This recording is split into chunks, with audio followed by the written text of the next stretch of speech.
డివిజన్లో ఉన్నాము. ఇక్కడ బీఆర్ఎస్ తరఫున కొందరు మహిళలు ప్రచారం చేస్తారు. వాస్తవానికి గాయత్రి అనే ఆమె ఇక్కడ అభ్యర్థిగా పోటీ చేయాలి. వాస్తవానికి రాజకీయ సమీకరణల కారణం వల్ల ఈసారి ఆమె విడ్రా అయ్యి వేరే వాళ్ళకి అవకాశం ఇచ్చారు.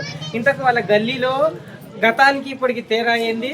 ప్రస్తుతం వాళ్ళు ఎలా ప్రచారం చేస్తున్నారు, వాతావరణం ఎలా ఉందో కనుక్కున్నాం. నమస్తే గాయత్రి, బాగుండ్రా? ఓకే, ఏం కదా, ఏం నడుస్తుంది? ఇప్పుడు మా వార్డు నుంచి ఏకగ్రీవంగా అందరూ మద్దతుతోనే అనుకుంటున్నాము. శరత్ బాబు రెడ్డి అన్నని గెలిపించాలనుకుంటున్నాము. బీఆర్ఎస్కే అందరు మొగ్గు చూపిస్తున్నారు. ఖచ్చితంగా డెఫినెట్గా మా కారు గుర్తే గెలుస్తుంది. మా అందరం మేము ఏకమై అందరు మా వంతు ప్రయత్నం అంతా చేస్తున్నాము. జై శ్రీనివాస్ గౌడ్, జై కేసీఆర్. ఈ 2 సంవత్సరాల ప్రభుత్వంలో వాళ్ళ కాంగ్రెస్ కార్యకర్తలకు ఏ పని చేసింది చెప్పండి సార్. బీఆర్ఎస్ వాళ్ళకి ఏకుటే వాళ్ళకు ప్రజలకు ఏది ఇచ్చినా మాకు చెప్పాలి. మేము నిలదీసి ప్రశ్నిస్తాము. మేము మా పథకాలు అమలు చేసే వరకు మేము కష్టపడి ధర్నాలు కూడా చేస్తాం.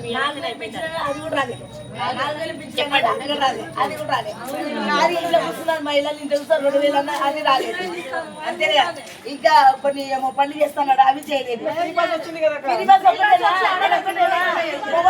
ఇంచుకోవాలి, మళ్ళీ రావాలి. అది ఒకటి చేస్తే ఏం లాభం చెప్పు. ఎవరైనా రేవంత్ రెడ్డి గెలిపోవాలని అన్ని ఎన్నో అవతలాడుతాడు, కానీ కాని పని మాకు సాయం వాళ్ళకి నేను నా వంతు కృషిగా ఖచ్చితంగా నేను పింఛన్ వాళ్ళకి చేయించాలని మనస్సులో సంకల్పం చేసుకున్నా. వాళ్ళకి ఖచ్చితంగా చేస్తాను నేను. అయితే ఇంకా ప్రధాన సమస్యలు ఏమన్నాయి మీ గల్లీలో? మా ప్రధాన సమస్యలు అంటే మాకు మహిళా సంఘాలకు భవనం లేదు, అదొకటి లేదు. మళ్ళీ అంటే గుడికి కమాన్లు లేవు, 2 గుళ్ళకు. మనకు మహిళలకు అనేది మాకు సీనన్న ఉంటే ఇక్కడ మా మోరి మొత్తం నాలా చేసి వాకింగ్ పార్క్ లాగా చేస్తుంటా అన్నాడు. కానీ మా దురదృష్టానికి మా సీనన్న ఇట్లా అయిపోయింది మోసపూరిత ప్రచారంకి. కాబట్టి మా గల్లీ డెవలప్మెంట్ ఆగిపోయింది.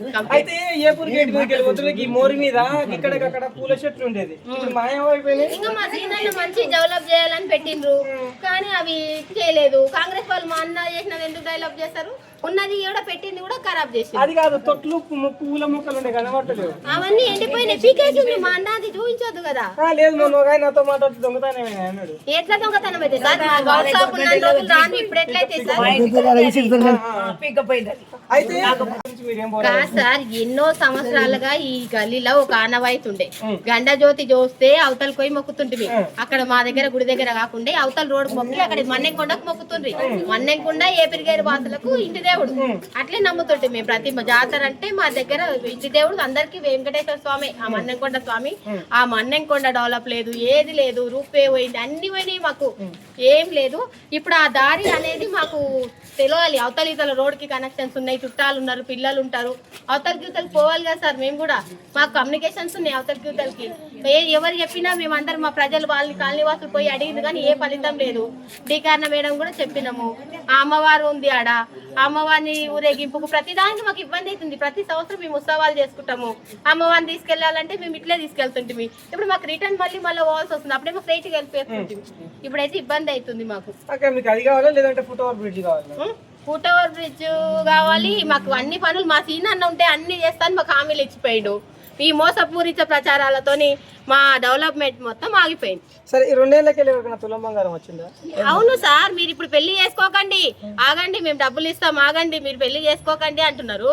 మరి ఇప్పుడు ఎంతమందికి తులం బంగారం ఇచ్చిండ్రో మరి మహిళలే ప్రశ్నించాలి సార్. డివిజన్లో 52వ డివిజన్లో ఉంది. కార్పొరేటర్ గట్టి శరత్ కుమార్ రెడ్డి మన దగ్గర ఇప్పుడు అయితే గల్లీలో వాళ్ళ ప్రచారం ఎలా కొనసాగుతుంది, ఓకే, తర్వాత ప్రజలు వాళ్ళ దృష్టికి ఏమేమి సమస్యలు తీసుకుంటున్నారు అడగండి. నమస్తే శరత్ రెడ్డి. నమస్తే అండి. మీరు 52వ డివిజన్ కార్పొరేటర్ అభ్యర్థి పోటీ చేస్తున్నారు కదా, గల్లీలో ప్రధాన సమస్యలు ఏమున్నాయి, ప్రజలు మీరు ప్రచారానికి వెళ్తే ఏ సమస్యలు మేము ముందుకు తీసుకొస్తున్నారు? గల్లీలో ముఖ్యంగా పింఛన్స్, డ్రైనేజు, వాటర్ ప్రాబ్లము, కొద్దిగా ఇప్పుడు ఇక్కడ కమాన్ ప్రాబ్లం మీద ప్రాబ్లం చెప్పారు. ఇప్పుడు ఆ రోడ్ నుంచి ఇక్కడ రావడానికి కూడా ప్రాబ్లమ్స్ చెప్పారు. ఇంకొకటి కొన్ని ఏరియాలో అయితే పూర్త ఏమంటారు అసలు రోడ్సే లేవు, వాటర్ కనెక్షన్ లేవు, చాలా సమస్యలు ఉన్నాయండి గల్లీలో కూడా. మళ్ళీ పాత ఇల్లు కూడా వాళ్ళకు నుంచి కంప్లైంట్ చేస్తే చూద్దాం అని అంటారు, కానీ దానికి ఖచ్చితంగా పరిష్కరించడం లేదండి. అయితే 52వ డివిజన్కి మొత్తం ఎంతగా ఇల్లు ఇప్పటికైతే నాకు ఏం శాంక్షన్ కాలేదండి. కాలేదు. ఆ తర్వాత ఇక్కడ ఉన్న కళ్యాణ లక్ష్మి షాది ముబారక్ వచ్చిన వాళ్ళు ఎంతమంది ఉన్నారు ఈ గల్లీలో? ఇప్పుడు అవన్నీ ఏం అవ్వట్లేదండి, అవన్నీ ఓన్లీ పెండింగే పెట్టాలి. ఇంతవరకు మాకైతే ఏమి ఇవ్వట్లేదండి. అంటే శ్రీనివాస్ గౌడ్ మంత్రిగా ఉన్నప్పుడు మీ గల్లీని ఏం అభివృద్ధి చేసిండు? ఈ 2 సంవత్సరాల కాంగ్రెస్ అనేది ఏం అభివృద్ధి చేసిండు? 2.5 సంవత్సరాలకు అభివృద్ధి అనేది శూన్యం అండి. మొత్తం మన సీనన్న చేసిన 10 ఏళ్ళ అభివృద్ధిలో ఉన్న భాగంగానే కనిపిస్తుంది. మిమ్మల్ని ఏం చూసి ప్రజలు ఓట్లు వేయాలని అడుగుతారు?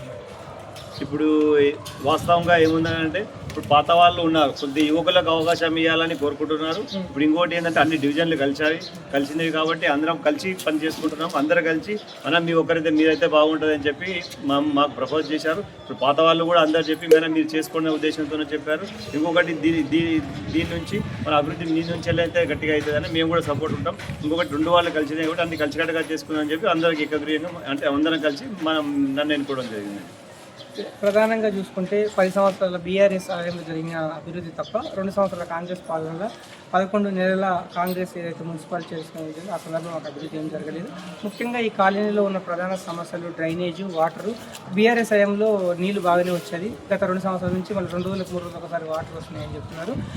బీఆర్ఎస్ ప్రభుత్వం రావడానికి ప్రజలు కృషి చేయాలని, అలాగే బీఆర్ఎస్ని గెలిపిస్తే అభివృద్ధి చేసుకోవడానికి అవకాశం ఉంటుంది. మేయర్ అభ్యర్థి కూడా మేమే ఉంటామని చెప్పి శరత్ కుమార్ రెడ్డి చెప్తున్నారు.